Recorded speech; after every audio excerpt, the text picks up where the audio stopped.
So this is leg day for me. This is Sunday, midday. I like to get a head start on the week and not wait till Monday to do this. It's not always leg day on Sunday, but I definitely get in the body going into the week. So I like to warm up by holding my breath. Instead of doing like 5 minutes of cardio, trying to get the blood flowing, I try to limit my body's oxygen intake, which increases the carbon dioxide, which in turn dilates your blood vessels to kind of bring blood all throughout your body. Plus, you tap into your diaphragm and instantly you're breathing better and recovering, promoting better recovery within the session. This is my go-to right here with this lunge rotation and a side bend. It's nice to tap into your hip flexors through this move. You're stimulating your legs, controlling your spine, but really my brain goes to the front side of my hip, to the opposing side of which I'm turning. So right there, it's my right hip. Just kind of feeling that tissue and seeing what kind of lack of attention it got throughout the week in terms of a lot of sitting. Of course, we all know that this is a different type of pandemic that thankfully all health practitioners are benefiting from. But ideally, people would move more often. Maybe the world would be a happier place, perhaps.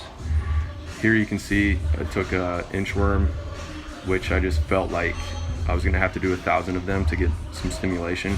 I turned this into like a stationary Spider-Man. Same thing, just kind of feeling the hips. Rotate the hips and kind of drag that leg up. Let the leg that's straight just kind of actually activate your quads and your glute on the straight leg and allow the front side tissue to kind of hang. And I think I'm going into like a little pigeon pose here. Nothing wrong with just saying hello to your glutes, because on leg day, you're gonna need them. I might do like 2 or 3 on each side.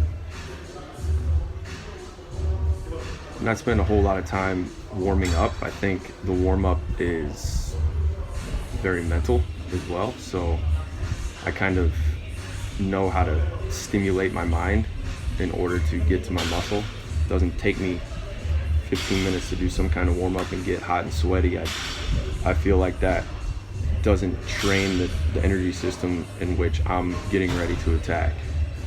If I was gonna get hot and sweaty, it'd be after, to recover from the session.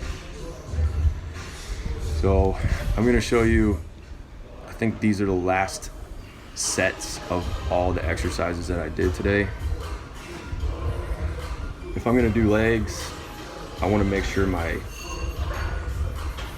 guess you can call it like pre-exhausting my muscle here a bit, but more than that, just really feeling and getting blood into tissue that's gonna have to work hard for me. I'm not exhausting them so much that I can't use them, but they were worn out at the end of the session. And it only took me, I paired leg extensions with walking lunges because the racks and the barbells were taken. Somebody was doing bent over like landmine row with like 5 kg on the end of a bar, wasting, there's only 2 bars in this gym. Doing that sort of move with that bar, I mean, maybe he or she was just practicing on getting better, but I feel like that's kind of a useless move for taking up a hot commodity piece of equipment in the gym. Nonetheless, I like this to start anyway. I do it for a lot of my clients.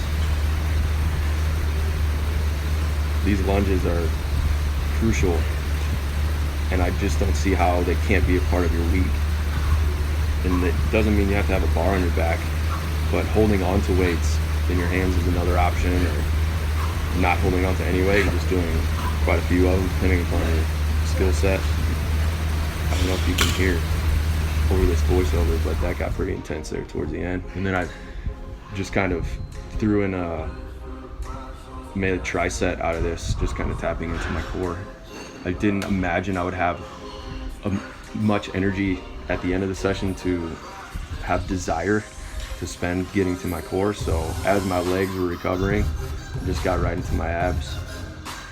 It never hurts to kind of bring that posterior tilt to the hips and use strength to bring flexion into your spine from the superior end of your abdominals. That got intense. All right, I want to demonstrate how I know a lot of you have a hard time going to the gym. You just don't know like how to work the equipment. You can see that I do this for a living, and like to get this right isn't so easy. I think I adjust the weights here, and then I have to move my feet because there's too much tension on the cable. Finally get it. All right. I don't love this machine, but actually brings decent stimulus to the posterior chain. Nothing wrong with just flexing your hamstrings and just getting blood in there. But again, just kind of pre-exhausting this muscle group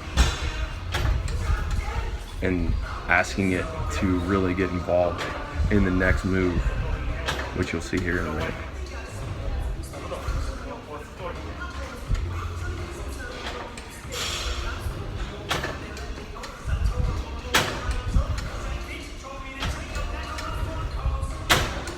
Feeling good. I think I do like 15 or 20. 12 here is awkward. 12 here is like the position for the joint and the muscle group that you're using at the insertion. 12 has to be too intense to get anything out of it. So to me, that's more of a high pump, you know, and ideally I wouldn't have to flick this up over my head to do a good morning. It's the same weight that I use for the lunges. So convenience. Nobody touch that bar. I can leave it over there. Nobody's gonna mess with it. I like these short bars here. I think it weighs like 12 or 15 kg max. And good mornings are not easy to teach, but this was a good challenge for my core. Definitely got fatigued of some sort towards the end. 9, 10, 11, 12.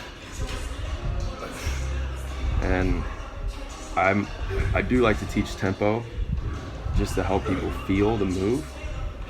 But I think the more I do this stuff, the more I realize that, you just, as long as you can feel what's happening in terms of movement, range of motion, kind of where to stop so your muscle can work functionally and just load that skill, you'll get more out of it. Sometimes you want to proactively work a tempo, whether it's 3 seconds on the way down, pause for 1, and then explode on the way up, or go overboard and do 5 seconds on the way down. Or I used a cable machine for eccentric press, which was nice to be able to do that, because you need a spotter if you're going to do that on your own. And that was like 5 seconds on the way down. So generally, overall, you just want to get moving, tap into a checklist of focus, whether it's how your ankles move, how your knees move, how you activate the hip flexors when you're squatting. Here I'm doing a Staggered Stance Rdl. This was maybe too heavy. I did RDLs the other day, so I just wanted to do a little something different and pair something with that leg press. I guess I could have done like a lateral lunge, even though that's a different muscle group, just to work in a different plane. But kind of wanted to look jacked while I was holding on to weights and work my grip a bit. Didn't really tap into my grip much. So this is just kind of the thought process behind exercise selection.